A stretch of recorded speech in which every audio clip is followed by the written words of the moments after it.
ኩሉ ቢዳየቲን ላ ቱርዲላህ ኒሃየቱሃ ለን ቱርዲክ።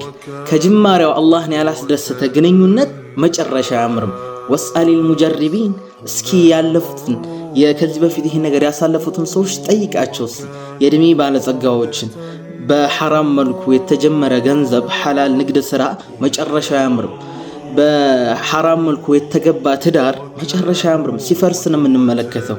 በሐላል ግን አላህ በሚወደው ነገር ግን ሰው ዱዓ ያደረገለት ወላጅ የመረቀው ትዳር ሲሰምር ሲያብብ ነው የምናየው። ያ አንተ በሰርግ ቀን የሙዚቃ የጭፈራ ሙኽተሊጥ ነገር የሆነ አላህ የማይወደውን ነገር በሰርግ ቀን የምታረግ ሰው አላህን ፈራ። ዱንያ ላይ በረካ ታጣለህ፣ አላህ ሱብሓነሁ ወተዓላ ዘንድ ደግሞ ቅጣት ይኖርሃል።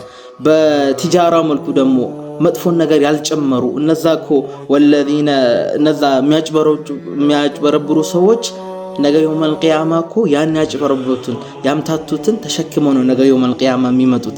ረሱል ዓለይሂ ሰላቱ ወሰላም አንዴ ወደ ገበያ ሲሄዱ አንድ ነጋዴ ነበርና ስንዴ ምናምን አቅርቧል። ከላይ እጃቸውን ከስር ሲያስገቡት እርጥብ ነው። ከዛ ምን ሆነ ይሄ ረጠበው ሲሉት አሷበቱ ሰማ፣ ከላይ እኮ ዝናብ አግኝቶት ነው ይላቸዋል። ታዲያ ለምን ከላይ አታደርገውም አሉት። የእስልምና ጽዳት። ከዛ አንድ ቃል አሉ፣ መን ገሸና፣ ያታለለ ያጭበረበረ የሸወደ ያምታታ ፈለይሰ ሚና፣ ከኛ አይደለም አሉ ረሱል ዓለይሂ ሰላቱ ወሰላም።